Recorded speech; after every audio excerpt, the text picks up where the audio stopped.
تعارف نہیں ہوگا، ایک دوسرے کو نہیں جانیں گے، نہیں پہچانیں گے، تو معاملات دنیا جو ہے وہ کس طریقے سے وہ آگے بڑھا پائیں گے۔ اعوذ باللہ من الشیطان الرجیم، بسم اللہ الرحمن الرحیم، یا ایھا الذین آمنوا ان کثیرا من الاحبار والرہبان لا یاکلون اموال الناس بالباطل ویصدون عن سبیل اللہ۔ سورہ توبہ کی یہ 34 نمبر آیت، جس میں اللہ تبارک و تعالی ایمانداروں سے مخاطب ہو کر یہ بات بیان فرما رہا ہے کہ کس طریقے سے ان مولوی اور پیروں نے ایمان کی راہ میں رکاوٹ ڈالی ہے۔ یہ نہ صرف لوگوں کا مال باطل طریقے سے کھاتے ہیں بلکہ وَيَصُدُّونَ عَن سَبِيلِ اللَّهِ، بلکہ اللہ کے راستے سے بھی اسے روکتے ہیں، جہنم کا ایندھن بنا دیتے ہیں اس شخص کو۔ تو اس موضوع پر تقریر کرنے کے لیے سردار علی صاحب ہمارے مقرر آئیں گے، تو تمام ساتھیوں سے یہ گزارش ہے ایک مرتبہ پھر کہ یکسوئی اور توجہ کے ساتھ اس تقریر کو سنیں، کیونکہ اہم نوعیت کی ہے۔ علم کے اصلے سے ایک ایماندار جو ہے وہ لیس ہوگا تو ان فرقہ پرستوں اور مسلک پرستوں کا مقابلہ کر سکتا ہے۔ اگر قرآن و حدیث کی کوئی دلیل ہمارے پاس نہیں ہوگی تو میرے بھائیوں پھر ہم ان کا مقابلہ نہیں کر سکتے۔ آج اللہ کا دین جو ہے انتہائی غربت کا شکار ہے۔ بہت ہی کم سعید الفطرت لوگ ہیں جو اللہ کی بات سننے کے لیے تیار ہیں، اس کے دین کی سربلندی کے لیے اپنی جان مال کھپانے کے لیے تیار ہیں۔ تو سردار علی صاحب تشریف لائیں اور اس موضوع پر تقریر۔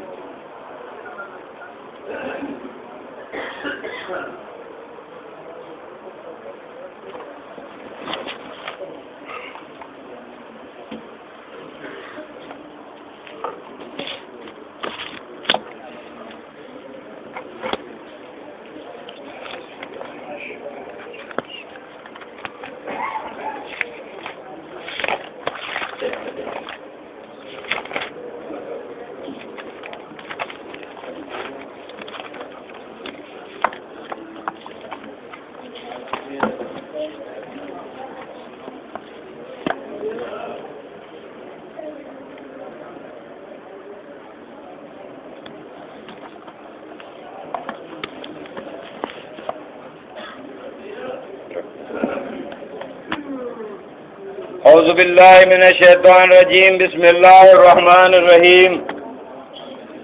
یا ایھا الذین آمنوا ان کثیرا من الاحبار والرہبان لیاکلون اموال الناس بالباطل ویصدون عن سبیل اللہ۔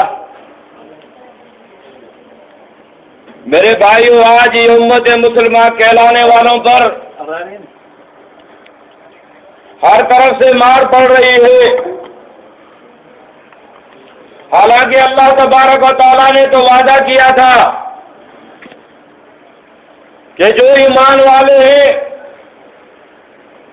حکمرانی کامیابی دنیا پر یہی کریں گے۔ وہ صرف اور صرف اس لیے کہ اللہ تبارک و تعالیٰ نے جو ایمان کا وعدہ ان سے لیا، جس چیز کا تقاضا کیا وہ اس پہ پورے اترے، تو اللہ رب العالمین نے بھی ان کے اوپر رحمتیں کی۔ لیکن یہ آج یہ امت مسلمہ کہلانے والے جو ہیں، انہوں نے اس ایمان کو جو اللہ رب العالمین کو مطلوب ہے وہ اس پر پورے نہیں اترے۔ اس لحاظ سے آج ان کے اوپر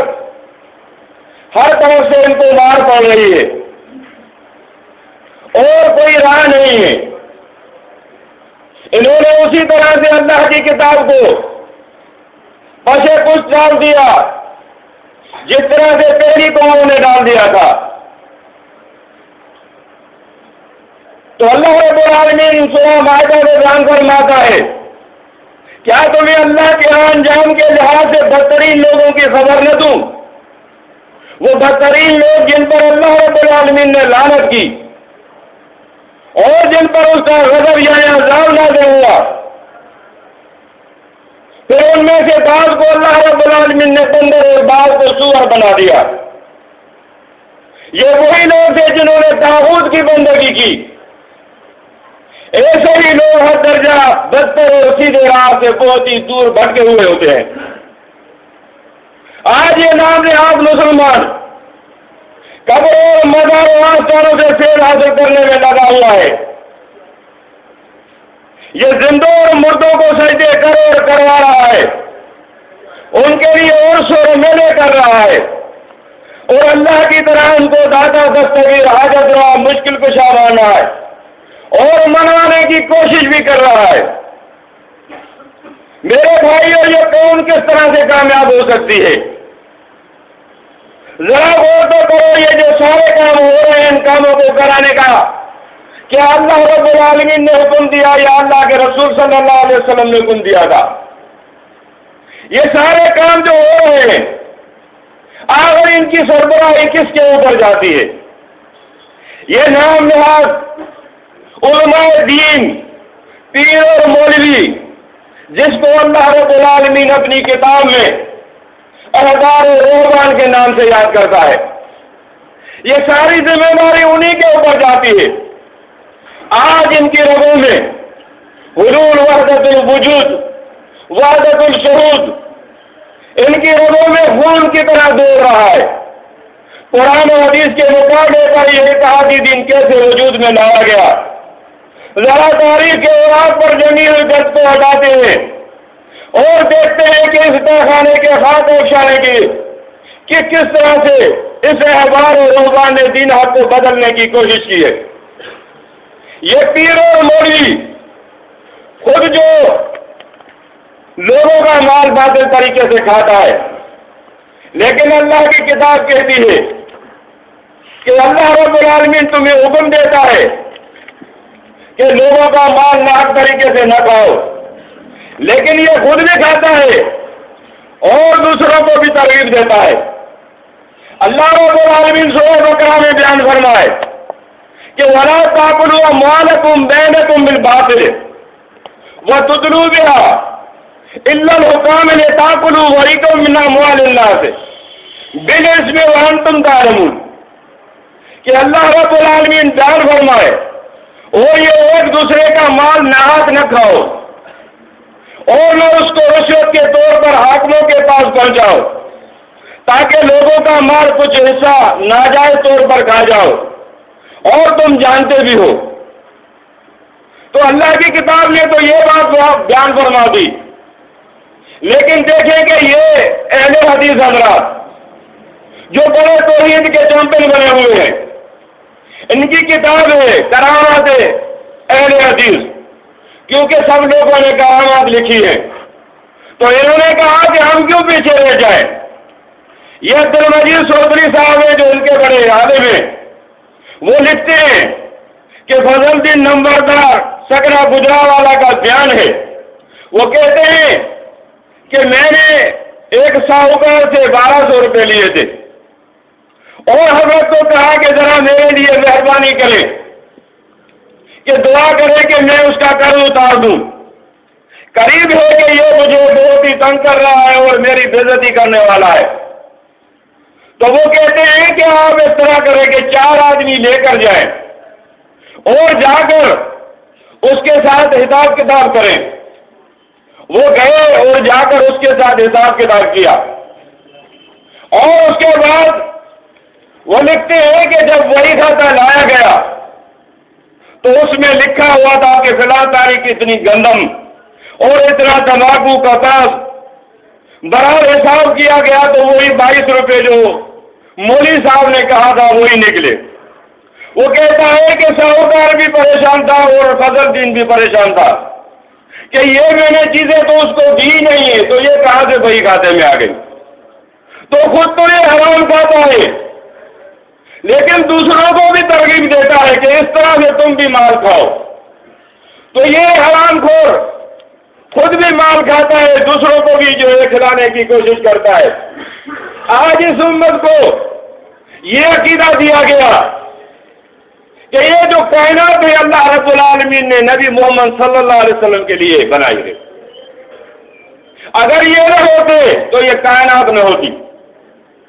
اس طرح کا اس امت کو یہ عقیدہ دیا، حالانکہ یہ بات نہیں ہے، اللہ تبارک و تعالیٰ نے اس طرح سے نہیں بیان فرمایا ہے، لیکن یہ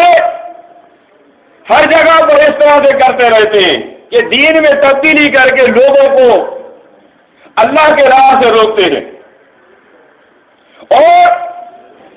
یہ بھی انہوں نے عقیدہ دیا ہے کہ اللہ کے رسول صلی اللہ علیہ وسلم سب سے پہلے پیدا کیے گئے، پیدا نہیں بلکہ یہ اللہ کے نور کے ٹکڑے ہیں، یہ بھی امت کو عقیدہ دیا گیا، اور ان میں سارے کے سارے مطلب پرست آگے ہیں۔ یہ میاں نذیر حسین دہلوی صاحب فرماتے ہیں کہ اللہ تعالیٰ کے رسول صلی اللہ علیہ وسلم اتنے صاحب عظمت ہے کہ آپ کی شان میں اول ما خلق اللہ نوری کہا گیا، اور ساتھ ہی اللہ تعالیٰ کا پسندیدہ خطاب وما ارسلناک الا رحمت للعالمین بھی عطا کیا گیا۔ یہ فتویٰ نظریہ میں یہ بھی کہتے ہیں کہ وقد جاءکم من اللہ نور و کتاب مبین، اس آیت میں اللہ تعالیٰ نے رسول اللہ صلی اللہ علیہ وسلم کی ذات کو برسبیل مبالغہ نور کہا ہے۔ تو آپ دیکھیں کہ یہ حدیث حضرات ہیں کہ ان کے بھی بڑوں نے یہی کہا ہے کہ نبی صلی اللہ علیہ وسلم نور کے ہیں، اور برسبیل مبالغہ، حالانکہ اللہ تبارک و تعالیٰ کو اپنی کتاب میں بیان فرمائے کہ قل یا اہل الکتاب لا تغلوا فی دینکم غیر الحق، کہ اپنے دین میں نحق غلو نہ کرو، بڑھاؤ نہیں اس چیز کو جس کا اللہ رب العالمین نے حکم ہی نہیں دیا۔ اور یہی حال احمد رضا خان بریلوی کا ہے، وہ لکھتے ہیں کہ جو نبی صلی اللہ علیہ وسلم کو صرف اور صرف بشر کہے وہ بشر مانتا ہے، وہ کفر کرتا ہے، یعنی اللہ کے رسول صلی اللہ علیہ وسلم کو خالی جو ہے انسان کہنا یہ کفر ہے۔ ہاں اس کے ساتھ یہ بھی کہہ سکتے ہیں کہ بشکل جو ہے انسان نظر آتے تھے اور پھر نور کے بھی تھے، اور نبی صلی اللہ علیہ وسلم کی ذات مبارکہ کو اللہ تبارک و تعالیٰ نے سب سے پہلے اپنے نور سے پیدا فرمایا، اور سرکار صلی اللہ علیہ وسلم جو جل نور کا ٹکڑا ہے۔ اور یہی حال دیوبندیوں کا ہے کہ اشرف علی تھانی صاحب نے اپنی تصنیف نظر و طب میں بیان فرماتے ہیں کہ نبی صلی اللہ علیہ وسلم کی پیدائش اللہ کے نور سے ہوئی، اور نبی صلی اللہ علیہ وسلم ساری کائنات کی پیدائش کا اظہار کیا گیا، اور اس میں یہ بھی ذکر کیا گیا کہ نبی صلی اللہ علیہ وسلم آدم علیہ السلام کے پیدا ہونے سے 14,000 سال پہلے پیدا کیے گئے۔ انہوں نے مدت بھی بتا دی، اور یہ اللہ کے پاس نور ہے جو ہے وہ موجود ہے، اور یہ بھی ہے کہ اس وقت بھی نبی صلی اللہ علیہ وسلم آدم علیہ السلام اور پانی اور مٹی کے درمیان تھے، اس سے بھی پہلے جو ہے یہ اللہ کے رسول موجود تھے۔ حالانکہ اللہ کے رسول صلی اللہ علیہ وسلم بیان فرماتے ہیں کہ صحابی رسول ولید بن عبادہ بیان فرماتے ہیں کہ میں نے رسول اللہ صلی اللہ علیہ وسلم کو فرماتے ہوئے سنا کہ اللہ تعالیٰ نے سب سے پہلے کام کو پیدا کیا اور حکم دیا کہ لکھو۔ اس نے عرض کیا کہ کیا لکھوں؟ اللہ تعالیٰ نے فرمایا تقدیر جو گزر چکی اور جو ہمیشہ ہمیشہ ہونے والی ہے، اور یہاں یہی بات بیان فرمائی گئی۔ اور میں یوں بیان فرماتا ہوں کہ آپ صلی اللہ علیہ وسلم فرماتے تھے کہ پہلی چیز جو اللہ تبارک و تعالیٰ نے پیدا کی وہ قلم تھی، لیکن انتہا حال آپ کے سامنے ہے کہ کس طرح سے یہ اللہ کی آیتوں کو تبدیل کرتے ہیں۔ اب آپ کے سامنے اس بڑے مولوی کا بھی ذکر کیا جائے جس کو یہ امام کہتے ہیں، اور یہ بیماریاں یاد رکھیں کہ کہیں نہ کہیں سے یہ پرانی چلی آتی ہے۔ آج کوئی نئی بات نہیں کہے گا، بلکہ وہ اگر کہتا ہے تو سمجھ لو کہ یہ بیماری جو ہے پرانی ہے اور کہیں سے چلی آ رہی ہے۔ تو یہ احمد بن حنبل، اب آپ اس کے سامنے جو ہے دیکھیں کہ یہ کس طرح سے لے آتے ہیں۔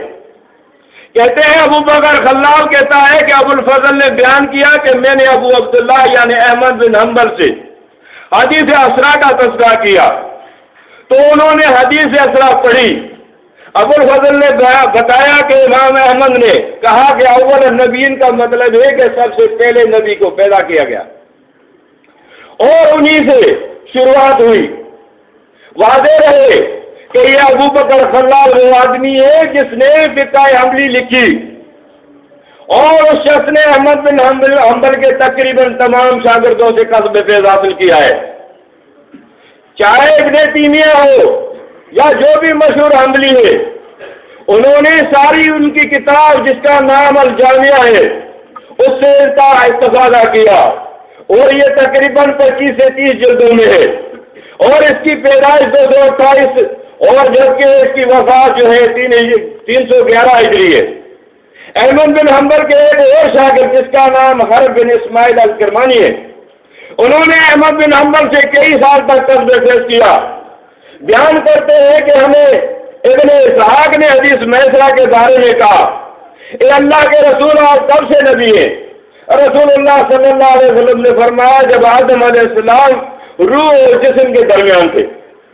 تو یہ عقیدہ بھی آپ دیکھیں کہ آپ کو یہ پرانا ملے گا، لیکن اللہ کی کتاب کیا بیان فرماتی ہے؟ مالک کتاب اپنی کتاب میں بیان فرمائے وما قدر اللہ حق قدری اذ قالوا ما انزل الله على بشر من شيء قل من انزل الله انزل الكتاب الذي جاء به موسى نورا وهدى للناس۔ اور انہوں نے اللہ کے وقار کی کوئی قدر ہی نہیں کی جیسا کہ حق ہے اس کے قدر کرنے کا، جب انہوں نے کہا کہ نہیں نازل کی اللہ نے کسی بشر پر کوئی چیز۔ آپ دیکھیں کہ اللہ تبارک و تعالیٰ کیا کہتا ہے کہ انہوں نے اللہ کی قدر نہ کی، اس وجہ سے کہ انہوں نے کہا کہ اللہ رب العالمین نے کسی بشر پہ کوئی چیز ہی نہیں نازل کی۔ ذرا ان سے پوچھو نبی صلی اللہ علیہ وسلم کہ جو موسیٰ علیہ السلام پر اللہ تبارک و تعالیٰ نے جو کتاب نازل فرمائی تھی جس میں نور اور ہدایت تھی لوگوں کے لیے، تو اس طرح سے اللہ کی کتاب میں بتا دیا کہ اللہ رب العالمین نے اپنی کتابوں کو نور بیان فرمایا، لیکن یہ کیسے ظالم ہے کہ انہوں نے اللہ کے رسول صلی اللہ علیہ وسلم کو نور بنا دیا۔ اور دوسری بات آپ کے سامنے کہ مالک کائنات بیان فرمائے کہ ان ربکم الذی خلق السماوات والارض فی ستۃ ایام ثم استوى علی العرش، یہ دبر الامر کہ مالک کائنات بیان فرمائے کہ بے شک تمہارا رب اللہ ہے جس نے آسمان اور زمین کو 6 دن میں بنایا، پھر وہ عرش پر قائم ہوا اور ہر کام کا انتظام کرتا ہے۔ سورہ بقرہ میں مالک کائنات بیان فرمائے وسیع کرسی و السماوات والارض کہ اس کی سلطنت، اس کی کرسی آسمان اور زمین کے اوپر چھائی ہوئی ہے۔ لیکن آج آپ دیکھیں کہ کس طرح سے یہ عرش و کرسی کی تذلیل کرتے ہیں۔ یہ سارے کے سارے مسلک پرست، یہ سارے کے سارے ایک ہی چٹے بٹے کے تھالی کے وینگن کے، یہ ساروں کا متفقہ عقیدہ اور سارے ہی اس میں ایک جیسے ہی۔ فرقہ اہل حدیث عرش و کرسی کے لیے یہ بیان فرمائے، وہ کہتے ہیں کہ ابن قیم نے اپنی کتاب بدع الفواج میں فتویٰ دیا ہے کہ سائل سے جب پوچھا گیا کہ نبی صلی اللہ علیہ وسلم کا حجرہ افضل ہے یا کعبہ، تو کہتے ہیں کہ اگر آپ کا ارادہ خالی حجرہ ہے تو پھر کعبہ افضل ہے۔ اگر حجرے سے مراد نہیں بلکہ جو حجرے میں ہے یعنی اللہ کے رسول صلی اللہ علیہ وسلم جس میں مدفون ہے، تو اللہ کی قسم نہ عرش افضل ہے، نہ اس کے سامنے والے فرشتے، نہ جنت عدن، نہ ہی پوری دنیا۔ اور اگر حجرے کا وزن جلد کے ساتھ کیا جائے تو وہ تمام کائنات اور جو کچھ اس میں ہے سب سے افضل ہوگا۔ یہ آپ دیکھیں کہ توحید کے ماننے والے جن کے لیے کہتے ہیں کہ یہ بڑے توحیدی ہیں، ان کے لٹریچر کا مطالعہ کریں کہ یہ کس طرح سے جو ہے ان کو اپنا امام بنائے ہوئے ہیں. اور یہی حال دیوبند کا ہے. ان کی تو مشہور کتاب ہے المحنث والمفند، اس میں بھی یہی بات کہتے ہیں کہ وہ حصہ زمین جو رسول اللہ صلی اللہ علیہ وسلم کے جسم کے ساتھ مس کیے ہوئے وہ علی الاطلاق افضل ہے، عرش و کرسی خانہ کعبہ سے بھی افضل ہے.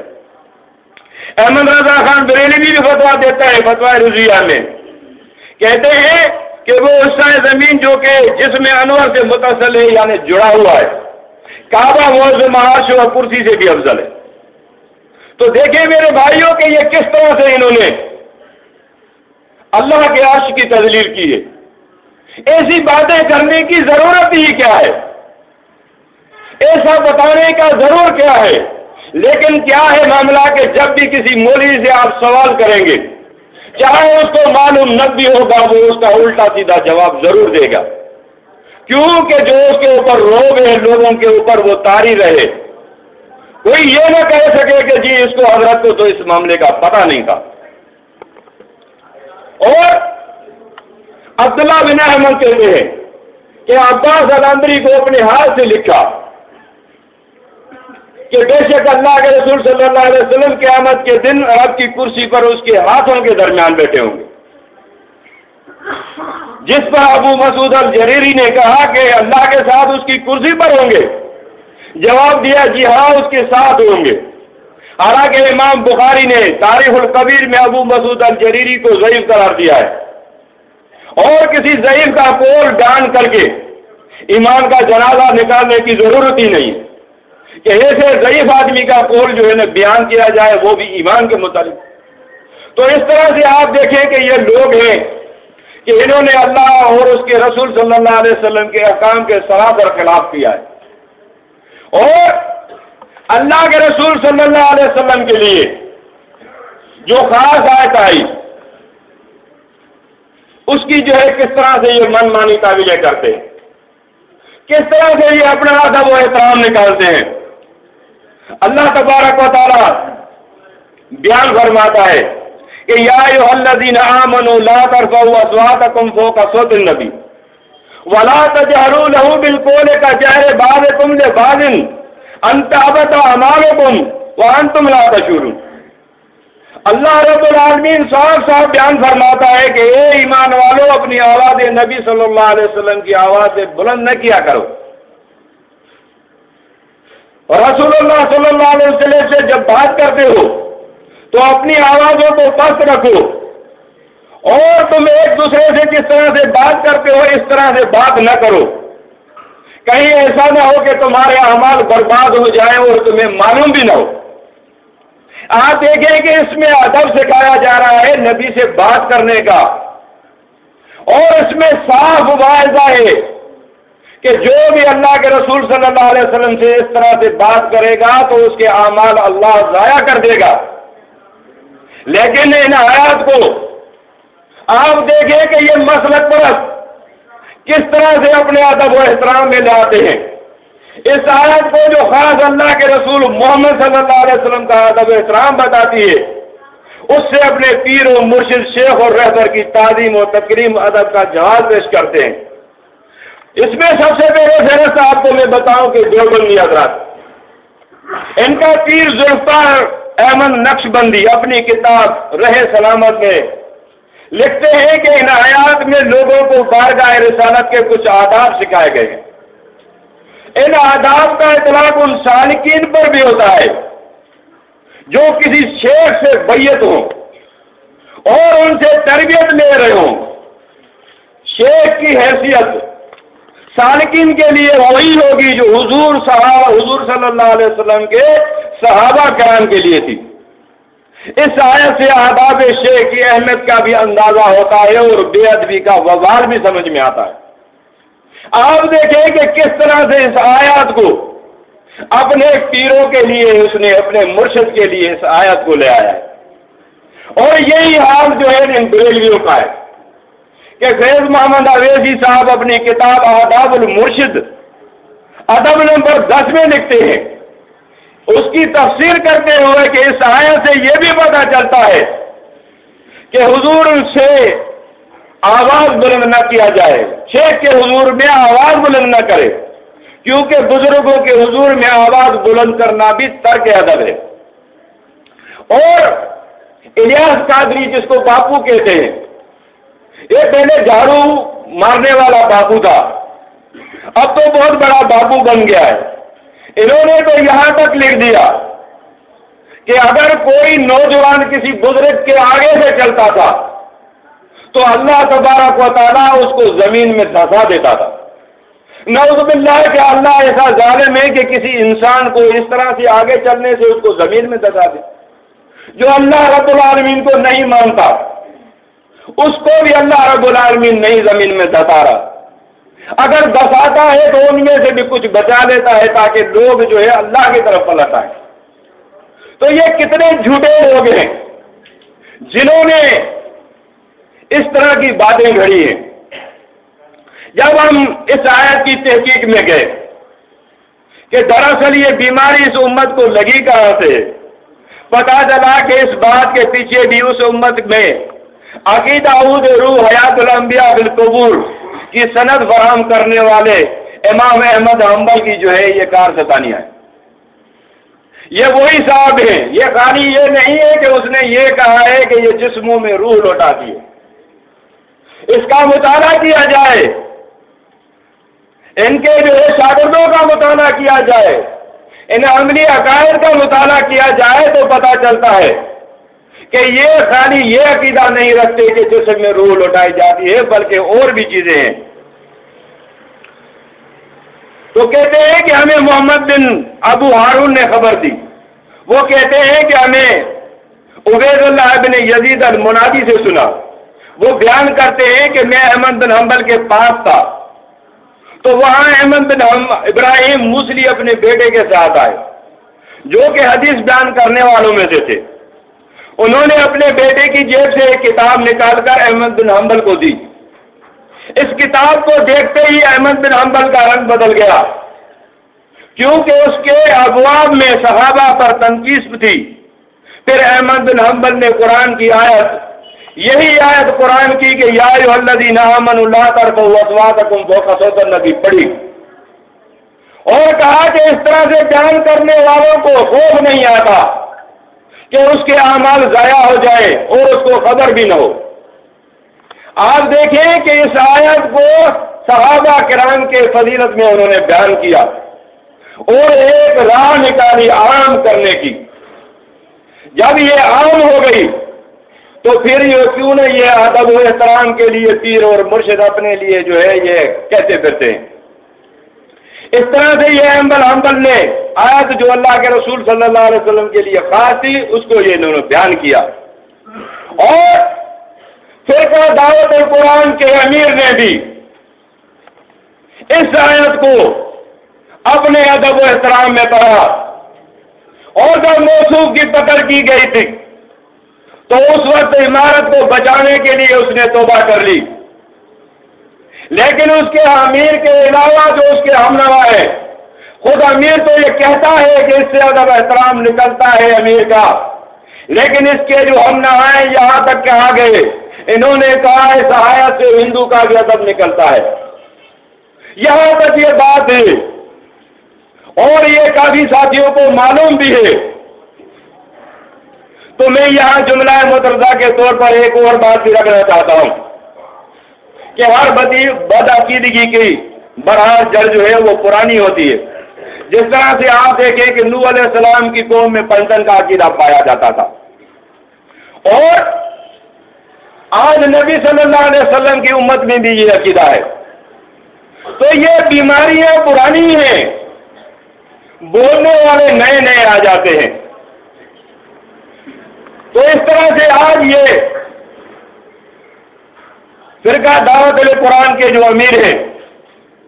خالی یہ نہیں ہے بلکہ نبی صلی اللہ علیہ وسلم کی قبر کا سفر کرنا جائز قرار دے دیا، سجدہ تعظیمی کو ماننا شروع کر دیا کہ یہ یوسف علیہ السلام کو سجدہ ہے، حالانکہ ایک کذاب بوزار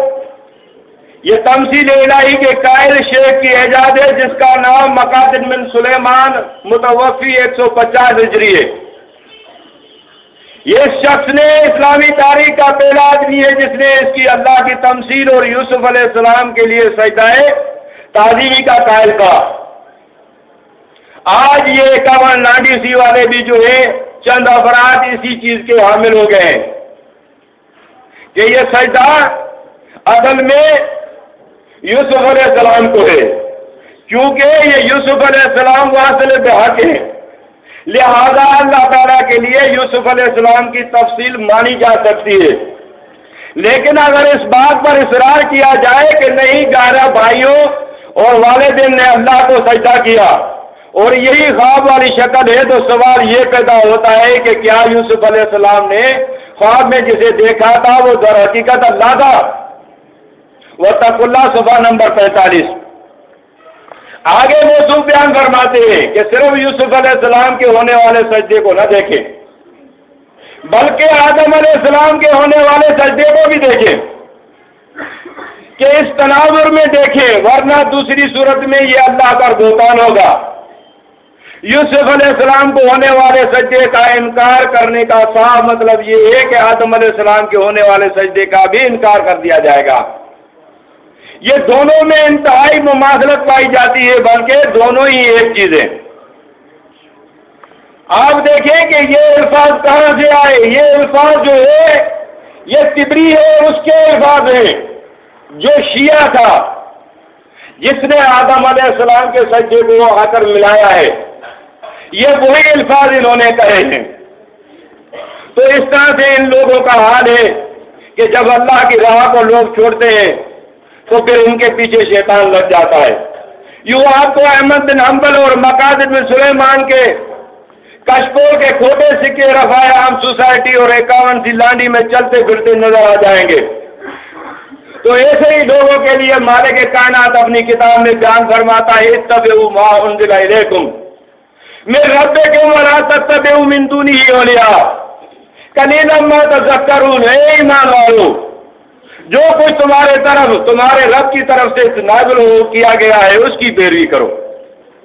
اور اس کے علاوہ دیگر اولیاء یہ پیر اور مولیوں کی پیروی نہ کرو، تم بہت ہی کم ہی نصیحت حاصل کرتے ہو۔ تو اللہ رب العالمین نے تو منع فرما دیا ہے کہ ایسے لوگوں کی اتباع نہ کرو جو راہ راست سے بھٹکے۔ اور ایک اور بات آپ کے سامنے نظر کروں کہ آج جس طرح سے یہ پیر اور مولوی دین پر اجرت لے رہا ہے، اس کا ایک اور سائڈ بزنس بھی ہے کہ یہ لوگوں کو تعویذ کا کاروبار بھی کرتا ہے۔ یہ چھلے من کے نگینے دم شدہ دھاگے درود لکھی درود ماہی گونگے مونگے، یہ تعویذات و عملیات اب اس امت کے اکثریت کے تمام بیماریوں مصیبتوں تکلیفوں دکھ درد کا مداوا بنی ہوئی۔ یہ انہی پیروں اور مولویوں کا یہ کارنامے ہیں کہ آج یہ امت مسلمان اس چکر میں پھنسی ہوئی ہے۔ آج ہر طرف کڑے چھلے من کے اور گونگے مونگے پہنے ہوئے لوگ مل جائیں گے۔ کسی نے زمرد انگوٹھی کا پہنا ہوا ہے تو کوئی فیروزے سے برکات حاصل کرتا ہے۔ یہ نام نہاد اور احبار اور رہبان عملیات اور تعویذات جھاڑ پھونک اور سحر و تلسمیات کا مینا بازار لگا کر لوگوں کا مال باطل طریقے سے جو ہے لوٹ رہے ہیں، اور یہ سارے کام کرانے والے یہ احبار اور رہبانی ہیں۔ اور یہ بھی یاد رہے کہ یہ بیماری بھی پرانی ہے۔ احمد بن حنبل کی اسماء رجال کی مشہور کتاب جس کا نام معرفت الرجال ہے، اس میں بیان کرتے ہیں کہ اس میں حرج نہیں ہے کہ اگر کوئی انسان قرآن کا لکھا ہوا تعویذ گلے میں ڈالے۔ احمد بن حنبل کا بیٹا کہتا ہے عبداللہ بن احمد کہ میں نے اپنے باپ امام احمد کو دیکھا کہ وہ عورت کو ولادت کی سختی میں آسانی کے لیے تعویذ لکھتے تھے، اور کہتے تھے کہ اگر سخت ہو جائے کسی عورت پر اس کے بچے کی ولادت تو لکھے لا الہ الا اللہ الحلیم الکریم سبحان اللہ رب العرش العظیم، اور الحمدللہ رب العالمین بھی لکھے۔ آپ دیکھیں کہ کس طرح سے یہ لوگوں کو ترغیب دے رہے ہیں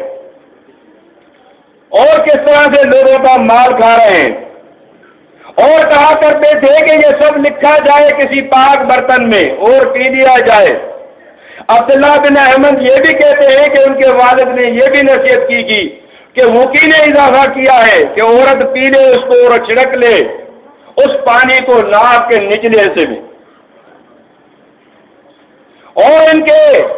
امام ابن قیم فرماتے ہیں کہ یہ آیات کو بھی بچے کی ولادت میں آسانی کے لیے لکھا جا سکتا ہے کہ السماء انشقت وَإِذْنَتْ لِرَبِّهَا وَحُقَّتْ وَإِذَا الْأَرْضُ مُدَّتْ وَأَلْقَتْ مَا فِيهَا وَتَخَلَّتْ۔ سورہ انشقاق کی یہ جو ہے 4 آیتیں یہ بھی لکھی جا سکتی ہیں، اور حاملہ کے اوپر جو ہے یہ پانی کا چھڑکاؤ بھی کیا جا سکتا ہے۔ یہ ان کے امام ہیں جو ان کو یہ عقیدہ دیتا ہے، اور لکھتے ہیں کہ سلف و صالحین کی ایک جماعت نے قرآن کے آیات لکھ کر پینے کو جائز قرار دیا ہے، اور اسی کو بھی ان چیزوں میں داخل کیا جائے جس میں اللہ تعالیٰ نے شفا رکھی ہے۔ اور ایک اور ہے حدیث حضرات، محمد بن صالح العاصی من حنبلی، وہ ایک سوال کے جواب میں فرماتے ہیں کہ ولادت کے وقت برتن میں زعفران سے لکھ کر اذا زلزلت الارض زلزالہا، اور اسی طرح وہ آیات جن میں رحم کا ذکر ہے، یعنی کہ جس طرح سے سورہ فصلت کی آیت نمبر 47 اور سورہ رعد کی آیت نمبر 8 لکھ کر یہ تجربہ کیا گیا ہے کہ یہ آیات زعفران کے ساتھ لکھ کر پھر اس برتن میں پانی ڈال کر زعفران کو حل کر کے نفاس والی عورت کو پلایا جائے، اور نفاس والی عورت کی پیٹ کو ہاتھ سے ملا بھی جا سکتا ہے۔ تو آپ دیکھیں کہ یہ کس طرح سے لوگوں کو ترغیب دے رہے ہیں۔ اور اہل حدیث کے مشہور عالم صدیق الحسن خان قنوچی اپنی کتاب دعا اور دوا میں اصحاب کہف کے کتے کا تعویذ لکھنا بھی جائز قرار دیتے ہیں۔ یہ یہاں تک بڑھ گئے ہیں۔ اس طرح سے عبداللہ روبڑی ضرورت کے تحت شرکیہ الفاظ کا تعویذ لکھنا بھی جائز قرار دیتے ہیں کہ اگر شرکیہ الفاظ بھی آپ لکھ دیں تو کوئی اس میں حرج نہیں ہے۔ یہ ان کے اہل حدیث کے مشہور عالم ہیں، تو مشہوروں کا یہ حال ہے تو جو نہیں مشہور ہے ان کا کیا حال ہوگا۔ اور یہ احمد اللہ خان بریلوی وہ بھی یہی کہتے ہیں کہ اسرت ولادت کے لیے جو بھائینا احمد بن حنبل نے تعویذ لکھا ہے وہ خطوی فتویٰ رضویہ میں یہ بھی وہی تعویذ لکھتے ہیں۔ آج تک وہی تعویذ چلا آ رہا ہے جو امام احمد بن حنبل نے ان کو دیا تھا، اور یہاں تک یہ بڑھے ہیں آگے کہ کہتے ہیں کہ اگر کسی کافر کو تعویذ دینا ہو تو قرآن کے الفاظ تو نہ لکھیں، لیکن ان کے آغاز جو ہے نا وہ ضرور لکھ دیں،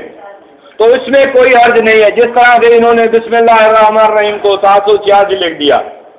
تو یہ تعویذات میں 1 2 4 یا 7 8 5 یہ اس طرح سے لکھتے رہتے ہیں۔ اور یہی حال ہے اشرف علی تھانوی کا بھی ہے، یہ بھی دیوبند کے حکیم الامت ہے۔ تو یہ حکیم کا حال ہے تو مریضوں کا کیا حال ہوگا۔ وہ بھی یہ لکھتے ہیں، سیم وہی تعویذ ہے جو احمد بن حنبل جو ہے دیا کرتے تھے اپنی اشرف السوا میں، اور جو ہے ان کی تعویذات کی جو مشہور کتاب ہے اس میں بھی دیا جاتا ہے۔ اور ایک اس نے اور بھی ایک اضافہ کیا ہے، وہ لکھتے ہیں کہ اسی کے بالوں کی دھنی مقام خاص پر دینا بھی مفید ہے۔ یہ ایسے حکیم ہیں۔ اور دیوبندیوں کے عالم مفتی تقی عثمانی صاحب فقہی مقالات میں لکھ دیا ہے کہ اگر کسی انسان کو ناک سے خون بہہ پڑے، نقصی آ جاتی ہے، اس خون سے اپنی پیشانی پر سورہ فاتحہ لکھے تو شفا کے اصول کے لیے بطور علاج ایسا کرنا بھی جائز ہے۔ یعنی اس قرآن کو اس ناپاک چیز سے بھی لکھا جا سکتا ہے۔ اور یہ صاحب یہاں تک بڑھے کہ انہوں نے کہا کہ پیشاب سے لکھے اور اس کو معلوم ہو کہ اس میں شفا ہے تو اس میں بھی کوئی حرج نہیں، لیکن جب اس کی پکڑ کی گئی تو اپنے بڑوں پر یہ بات ڈال کر بعد النفاذ اپنے جو ہے فتوے سے انہوں نے رجوع کر لیا۔ احمد رضا خان بریلوی بھی یہی بات کہتا ہے کہ پیشاب سے قرآن لکھنا جائز قرار دیا ہے۔ سوال جب ان سے کیا گیا کہ قرآن کو شفا کے اصول کی خاطر لکھے تو اس کا کیا حکم ہے؟ فرماتے ہیں اس میں شفا معلوم ہو تو کوئی حرج نہیں، کیونکہ ضرورت ممنوعات کو مباح یعنی جائز قرار دیتی ہے۔ کوئی چیز ہے اگر اس کے لیے کہ منع ہے حرام ہے، لیکن اگر کوئی ایسی بات آ جائے تو وہ حرام چیز بھی آپ کے لیے حلال ہو جاتی ہے۔ حالانکہ اللہ کے رسول صلی اللہ علیہ وسلم نے فرمایا تم دوا سے بیماری کا علاج کرو لیکن حرام چیزوں سے علاج ہرگز نہ کرو۔ اللہ کے رسول نے تو یہ بات بیان فرمائی، لیکن یہ صاحب لوگوں کا یہ حال ہے کہ انہوں نے کیا کہا ہے۔ آپ دیکھیں کہ احمد بن حنبل سے جب سوال کیا گیا کہ میت کے لیے قبر پر کھڑے ہو کر دعا کرنا کیسا ہے، وہ جواب دیتے ہیں کہ اس طرح سے منقول آ رہا ہے، اس میں کوئی حرج نہیں ہے۔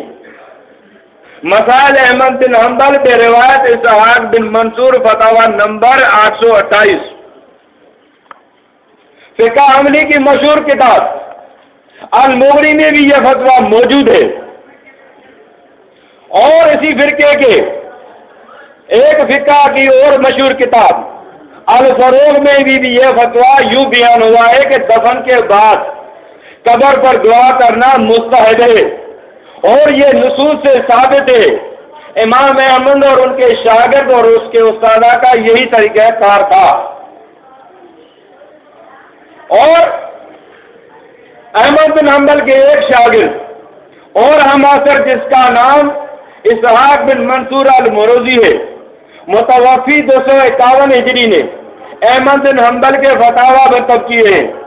جو کہ مسائل احمد بن حنبل بے روایت اسحاق بن منصور کے عنوان کے ساتھ وزارت تعلیم مملکت سعودی عربیہ سے شائع ہو چکی ہے۔ اس میں بیان کردہ چند فتاوی آپ ملاحظہ ہوں۔ سوال کیا گیا کہ کیا قبر پر پانی کا چھڑکاؤ کرنا چاہیے؟ جواب دیتے ہیں کہ بے شک کرنا چاہیے۔ اور احمد بن حنبل کے بیٹے عبداللہ بن احمد فرماتے ہیں کہ میں نے اپنے والد کو بعض جنائز پر پانی کا چھڑکاؤ کرتے ہوئے بھی دیکھا ہے اور اس کو مستحب جانتے تھے۔ امام بخاری کے استاد اسحاق بن راہویہ فرماتے ہیں کہ یہ سنت رسول اللہ صلی اللہ علیہ وسلم نہیں ہے کہ قبر پر بارش کی طرح چھڑکاؤ کیا جائے، لیکن یہ حضرات کس طرح سے جو ہے عقیدہ دے رہے ہیں لوگوں کے کہ تم کیا کیا کرو گے، خالی یہ نہیں ہے کہ مردہ جو ہے قبر میں زندہ ہو جاتا ہے۔ اور وصیت فرماتے ہیں احمد بن حنبل کہ عبد الرحمن جلاج بیان کرتے ہیں کہ مجھ سے احمد بن حنبل نے کہا جب میں مر جاؤں اور مجھے جب لحد میں رکھا جائے تو بسم اللہ پڑھنا اور سنت رسول اللہ کے مطابق آہستہ آہستہ مٹی ڈالنا، پہلے سورہ فاتحہ کو میرے سرانے پڑھنا اور پھر سورہ بقرہ خاتمے تک پڑھنا۔ احمد بن حنبل فرماتے ہیں کہ میں نے سنا ہے کہ عبداللہ بن عمر بھی اس طرح وصیت کی ہے، حالانکہ یہ جھوٹ بول رہے ہیں اس کے اوپر سراسر، کسی صحیح حدیث میں یہ بات واضح نہیں ہے کہ عبداللہ بن عمر نے بھی ایسی نصیحت کی ہو یا کسی کو وصیت لکھوائی ہو کہ اس طرح سے تم کرنا، امر بالمعروف نہی عن منکر۔ تو اس طرح سے ان لوگوں نے اللہ کی آیات کو جو اللہ تبارک و تعالیٰ نے اپنے انبیاء کے لیے اور اپنے جو اللہ رب العالمین نے نبی صلی اللہ علیہ وسلم کی آیات تھی اتاری ہے، ان پیروں اور مولویوں نے ان کو پسے پش ڈال دیا اللہ کی کتاب کو اور اپنے بڑوں کے پیچھے یہ چلتے رہے، اور ان بڑوں نے اللہ رب العالمین کے احکام کے کتاب کے بجائے ان کو اپنی اپنی کتابیں ان کو ہاتھ میں دے دی اور ایسے قصے کہانیاں ان کو گھر گھر بتائی کہ آج یہ اس پہ چل رہے ہیں، حالانکہ اللہ کی کتاب کو بیان فرمائے کہ اللہ یستفی من الملائکۃ رسلا ومن الناس ان اللہ سمیع بصیر، اللہ فرشتوں میں سے بھی پیغام پہنچانے والا ہے، منتخب کر لیتا ہے اور انسانوں میں سے بھی، بے شک اللہ سننے والا اور دیکھنے والا ہے۔ یہ اللہ رب العالمین کی بات ہے، لیکن قوم نے اس وقت بھی کیا کہا تھا، وَقَالُوا لَوْلَا نُزِّلَ هَذَا الْقُرْآنُ عَلَىٰ رَجُلٍ مِّنَ الْقَرْيَتَيْنِ عَظِيمٍ، اور کہنے لگے کہ یہ قرآن ان دو بستیوں یعنی مکہ اور طائف میں کسی بڑے آدمی کے اوپر جس طرح سے ولید بن مغیرہ اور عروہ بن طائف مسعود ثقفی ہے ان کے اوپر کیوں نہیں نازل ہوئی؟ تو اللہ تبارک و تعالیٰ کی آیات کو انہوں نے پہلے بھی اس طرح سے چھوڑ رکھا تھا، اب بھی ہے۔ جب آپ دیکھیں کہ ان کے پاس دلائل نہیں ہوتے کہ حیات النبی کو ثابت کرنے کے لیے، تو ان کے بڑے کس طرح سے یہ عقیدہ دیتے ہیں لوگوں کو۔ حب رسول کتاب ہے، یہ حسین احمد مدنی صاحب جو مسجد نبی میں درس حدیث دے رہے تھے، جب مسئلہ آ گیا حیات النبی کا تو ان کو حضرت نے ثابت کیا، اور اس کے بعد دوبارہ اشکال پیدا ہوا، پھر جو ہے انہوں نے ثابت کیا، لیکن شاگرد جو تھے وہ ہر وقت یہ ضد کر رہے تھے کہ حضرت اس سے تو ثابت نہیں ہوتا۔ تو اس کے بعد جو ہے یہ بیٹھے بیٹھے اپنی گردن کو جھٹکا دے کر اس طرح سے جب مروڑا ہے تو دیکھا کہ روزہ رسول غائب ہو گیا اور نبی صلی اللہ علیہ وسلم وہاں بیٹھے ہوئے ہیں۔ اس کے بعد تھوڑی دیر کے بعد پھر جو ہے جب توجہ کی ہے شاگردوں کی طرف تو پھر اسی طرح سے روزہ رسول بن گیا۔ تو یہ لوگ جو آج علماء دین بنے ہوئے ہیں اور جنہوں نے یہ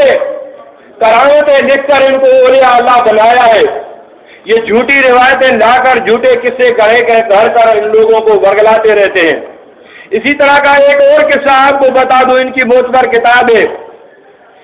وہ بھی لکھتے ہیں کہ کرامت امداد میاں اشرف علی تھانی صاحب کہتے ہیں کہ ایک شخص ولایتی صاحب کا بیان ہے کہ میرے دوست امداد اللہ سے بیعت تھے کہ ایک دفعہ وہ آگ بوٹ میں حج کو جا رہے تھے، چلتے چلتے آگ بوٹ ٹکرا گئی کسی چیز سے، قریب تھا کہ غرق ہو جاتی یا دو ٹکڑے ہو جاتی، مرنے کے سوائے کوئی چارہ نہ تھا۔ مایوسی کی حالت میں میں نے پیر اور روشن ضمیر کو جو ہے نا پکارا، یعنی امداد اللہ مہاجر مکی کو۔ وہ کہتے ہیں کہ اللہ تو سمیع و بصیر ہے، وہ کارساز ہے۔ آپ دیکھیں کہ اللہ کا نام دے کر جو ہے نا دھوکہ دیا جا رہا ہے۔ پھر کہ کب آپ مدد کو آئیں گے ہماری؟ تو اس کے بعد وہ کہتے ہیں کہ امداد اللہ صاحب جو ہے اپنے خادم کو کہتے ہیں کہ میری کمر کو ذرا دبا دیں۔ جب کمر کو دبانے کے آئے وہ شاگرد تو دیکھا کہ حضرت کی کمر چھلی ہوئی ہے۔ اس نے پوچھا کہ یہ کیا معاملہ ہے حضرت کہ آپ کی کمر چھلی ہوئی ہے؟ کہا کہ رہنے دیجیے۔ اس نے کہا نہیں حضرت بتائیں، آپ تو کہیں گئے بھی نہیں۔ کہنے لگے کہ آپ کے سلسلے کا ایک بھائی بڑی تکلیف میں تھا،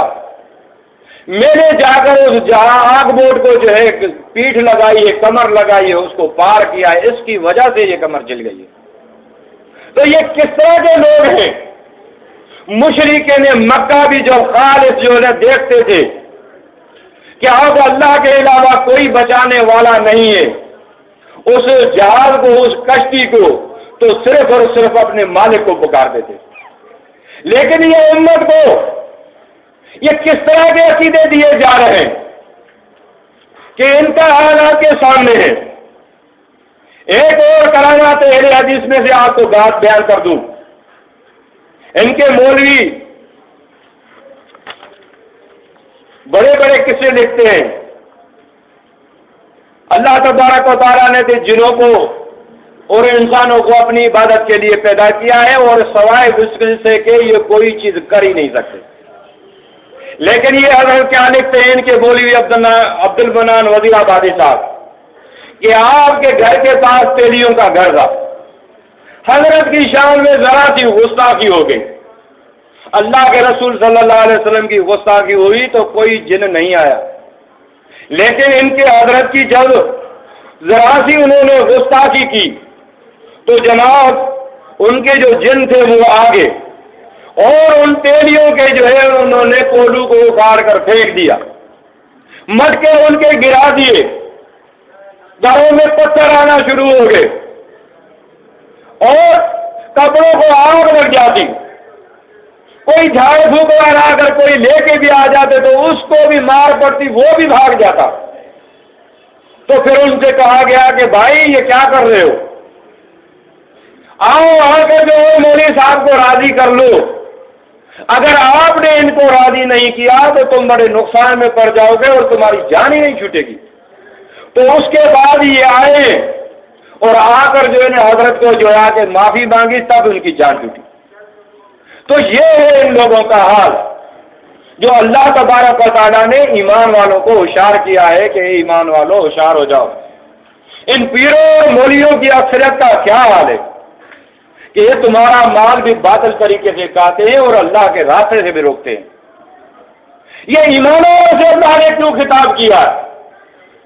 اس لیے کہ ایماندار جو ہے وہ عقل مند ہوتا ہے۔ نبی صلی اللہ علیہ وسلم نے فرمایا مومن ایک بل سے 2 دفعہ نہیں ڈسا جا سکتا کہ کسی کو دھوکہ دے کر دوبارہ بھی وہ چیز کی جائے۔ تو ہوشیار ہو جاؤ، اللہ کی کتاب نے یہی بات بیان فرمائی ہے ان پیروں اور مولویوں سے کہ یہ تمہارا مال باطل طریقے سے کھاتے ہیں اور اللہ کے راستے سے بھی روکتے ہیں۔ اللہ تبارک و تعالی ہمیں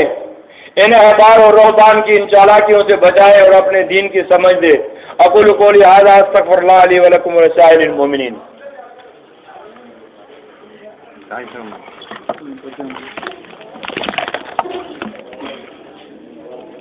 تمام ساتھی بیٹھ جائیں بھائی، جائیں نہ، پروگرام کا تسلسل نہ ٹوٹنے پائے۔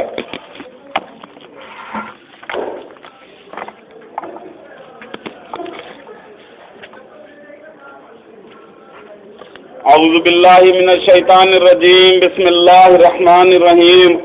اتخذوا احبارهم ورهبانهم اربابا من دون اللہ۔ کہ حقیقت تو میرے بھائیوں یہی ہے کہ ان لوگوں نے اپنے مولوی اور پیروں کو رب بنا لیا۔